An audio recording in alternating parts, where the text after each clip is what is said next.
Hello, I am Fast Lawyer. I am with Oculus Rift Reviews. Today we're going to review and play Yuoni Rises, a new VR game that just came out on the Steam store today, April 30th, 2019, by Tricore Incorporated. Yuoni Rises is a VR visual novel on sale on the Steam store for currently $11.99 normal priced for both the HTC Vive and the Oculus Rift. It took me about almost 3 hours to finish reading this VR novel. That was just casual reading. I wasn't trying to speed read through it or anything.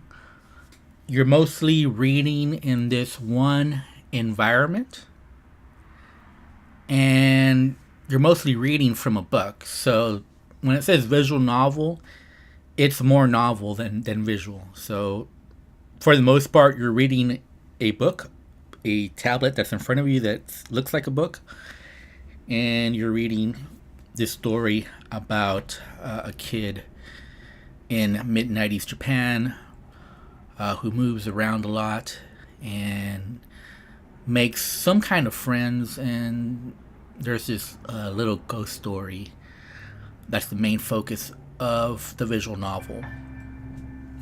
Now, as you read along, stuff does happen, and in particular, there's this jump scare that happens, and it really took me by surprise because I was just casually reading, and I was reading for quite a bit.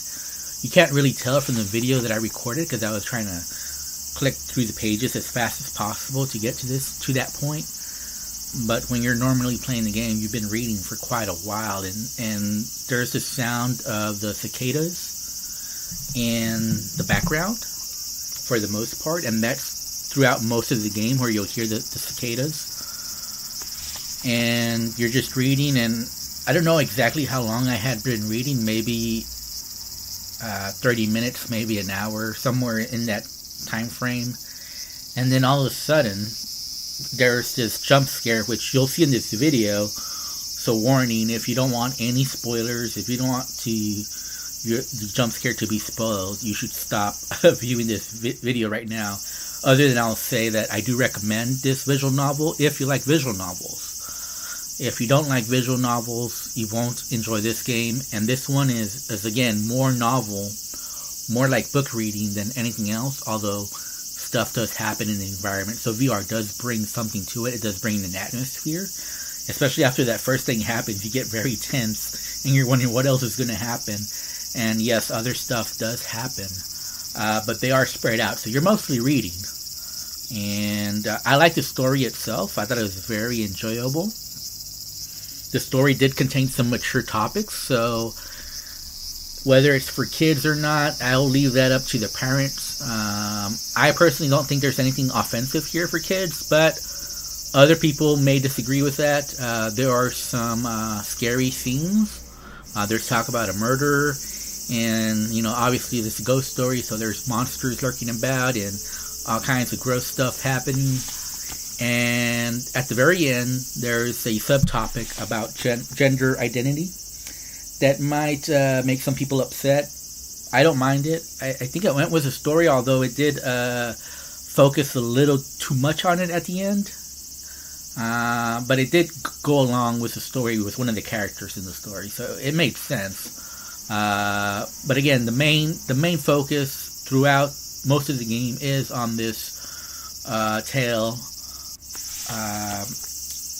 I believe it's Japanese folklore. I'm not sure if it's a tale that's something completely new or if it's based on folklore, but it sounds like folklore to me.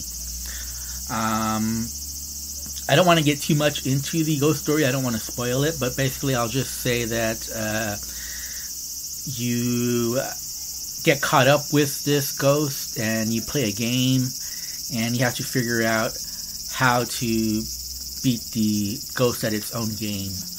And it's a story about friendship, and I think it plays off well, but definitely if you don't like visual novels, if you don't like reading, I don't think you'll enjoy this VR story, because it is mostly about reading. But you do feel the tense, the pressure, just from the stuff happening around you. And again, there's long pauses in between that. So you're reading, but you know something's happened in the past, and you're wondering, is something going to happen in the future? Yes, it does, but it'll take a while before that next thing happens. So it's not like just jump scare after jump scare, or scary thing after scary thing. There's long pauses in between when you're just reading. I like the story. It was pretty in-depth. You really got to know the characters. And there is some lost in translation bits. Some of the things mentioned are pretty Japanese, and so they didn't translate exactly well. But for the most part, I was able to follow along. I would say I understood about 95% of what was going on. Only about 5% of the time was I confused. And you see that's a jump scare. So that little thing there almost gave me a heart attack. I'm not kidding. Because up to that point, nothing had happened. I was just reading casually. And you hear the cicadas. And then, this jump scare out of left field. And stuff like that does happen throughout, and I cut to another part of the book where everything turns dark and gets creepy noise, the cicadas stop, so you kind of feel like you're in this other world that they talk about, the evening world. Anyways, I do recommend this game, but only if you like visual novels, if you like reading. If you don't, you probably want to skip on this. I'm going to give this a 6 out of 10. Again, it took me almost 3 hours to finish this experience. I do recommend it. I'm Fast Lawyer. I'm with Oculus Rift Reviews. Thank you for watching. Have a wonderful day. Don't forget to like, subscribe, and comment to my channel. Goodbye.